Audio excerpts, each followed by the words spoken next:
In this video, I'll show how a handful of guys with normal, non-automotive related day jobs transform a 1970 Mustang Fastback shell into this ground-pounding beast. For us, it all begins in the summer of 2017. I had been searching for an original upholstery driver's seat for my 1970 Boss 302 Survivor, and I came across a Craigslist ad for a 1970 Mustang Fastback that had its original interior that matched my car. The car was located in Iowa. We emailed back and forth with the owner over a couple weeks and soon had made a deal on the car. My son and I hooked the trailer up. We made the 7-hour drive to Iowa.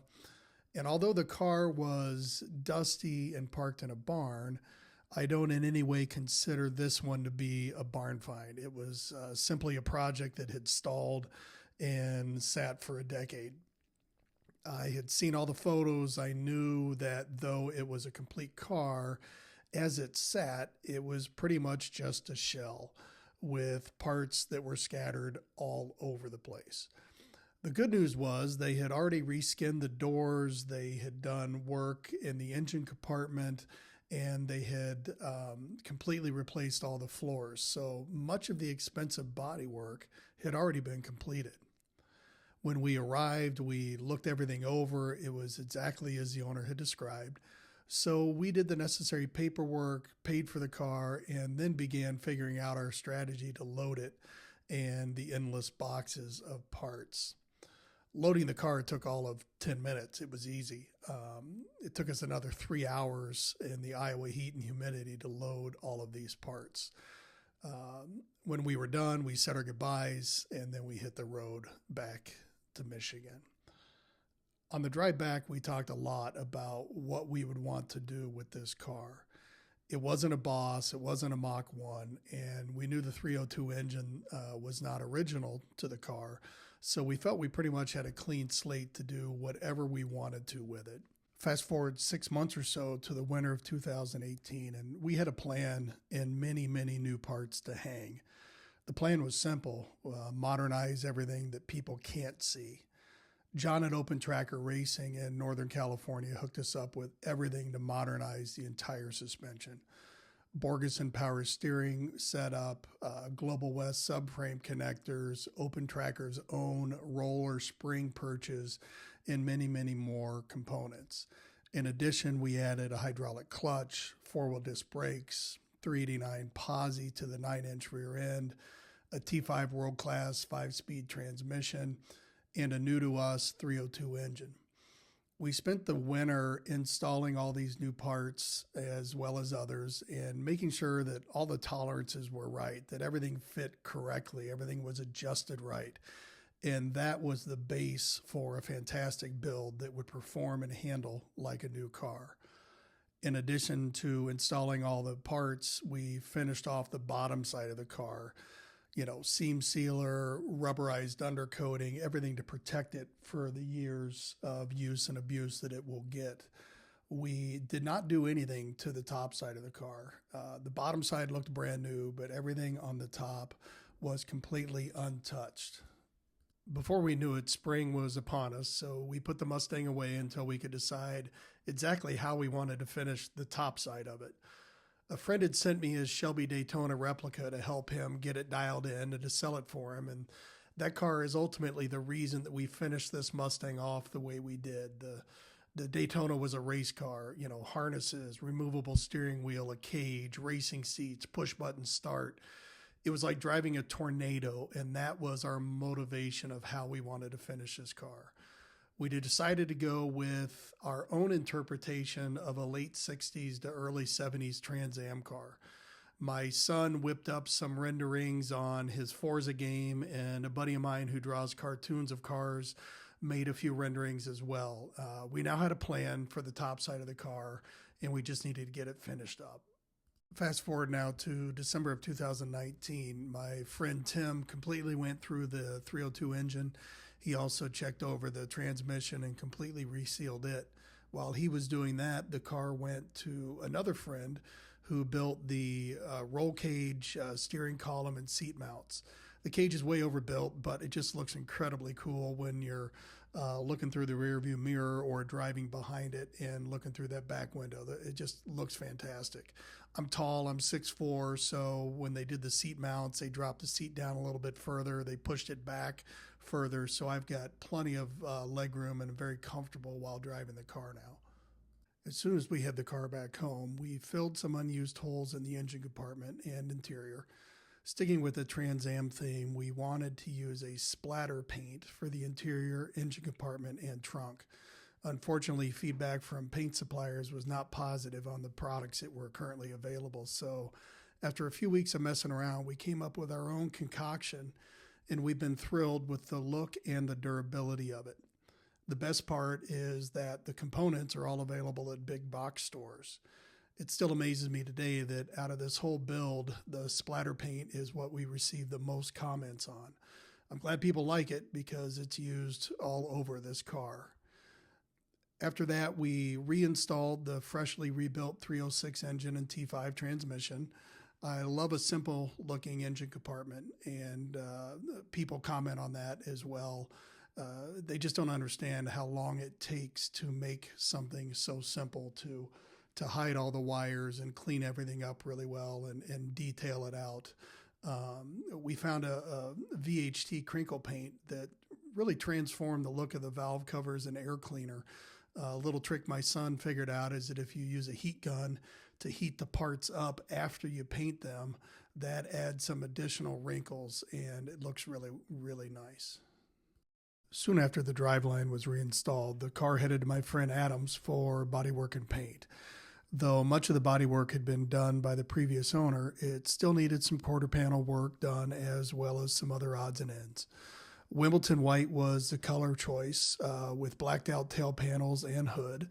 The car is a Boss 302 Tribute, not a true Boss, so we chose to mess with the hood a little bit and went with a 69 Boss hood striping as opposed to 70s because quite frankly, I think that combination looked better with the hockey stick stripe on the side of the car and the blacked out hood. Adam did a wonderful job on the paint and body. The day I picked it up was really sunny and it looked amazing as we pulled it away. A couple days later, I dropped it off at the exhaust shop and they installed a couple Cherry Bomb turbos and the electric cutouts.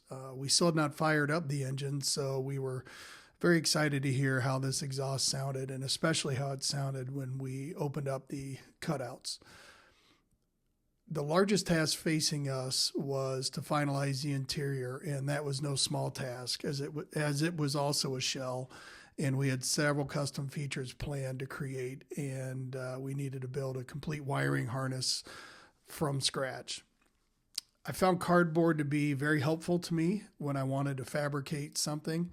I'm not a fabricator, so I would create something out of cardboard, and then one or more of the usual suspects would create it in metal.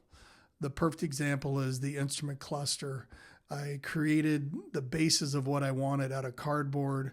My son took that to work and duplicated it out of scrap metal from a bin. After we fit it and figured out where we wanted the gauges to sit, my buddy Jim took it and put it into CAD. Jim then gave the CAD program to another buddy, Dave, who had it laser cut at his work. I think it cost $15 to do that. Now it went back to Jim where he welded everything together, and then to another buddy's work where he tossed it into his works powder coat line and had the black powder coating put on it. And bam, we have a one-off custom gauge cluster. 6 different people played a key part in making that piece to come together. And, that's one of the fun things about doing these things. The cardboard prototyping was used several different times, center gauge cluster, the instrument cluster, and also the console mounted switch panel all started life as cardboard templates and ended up as one-off custom pieces that work perfectly with the design and function of this car. It took some time to get all the electrical dialed in.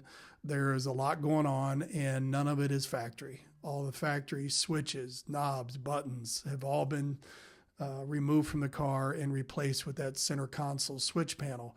The factory steering column was gone. So it was just a maze of wires, switches, relays, and all that to make everything function properly. Patience and persistence paid off, and it all works perfectly now, and the wires are all harnessed up and tucked neatly away. Really, interior-wise, we only needed the basics. I didn't want it to be a full interior car, again, kind of keeping with that Trans Am theme. The interior guys actually called Kirky, the seat manufacturers in Canada, and got some of the material that they used on the seats so they could make door panels, a trunk pass-through panel, and some sail panels. They kept it really simple, and they absolutely crushed it. They even stitched in the same design pattern that Kirky had used on the seats. That was a really neat, unexpected touch. It was spring now, and there was a May 1st Ford and Mustang show at the Gilmore Car Museum near Kalamazoo, Michigan, and I was hoping to get this car done in time. The week before, we finalized really all the final touches, including installing the windshield and back glass, the decals, and more importantly, firing it up for the first time. Many of those usual suspects, as I call them, were there when we fired it up and broke in the cam. After the timing was set and the Holley carb was adjusted, it ran beautifully and sounded incredible. All right, here we go, fellas.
This car was built by passionate car guys. I call our group the usual suspects or the brain trust.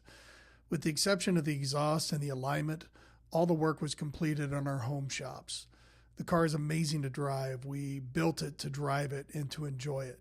It's not a show car, but it's quite popular whenever we take it to a show. As a matter of fact, that May 1st show at the Gilmore Museum had over 500 Fords and Mustangs there. This car was awarded the top award at the show. We were shocked, we were honored, we were thrilled. Of the builds we've done, we're most proud of this one. It was a total build. We put our heads together, we came up with some really cool ideas, and we just got busy and built them. Yeah, we know Ford never produced a Boss 306S, but we did, and we had a blast doing it.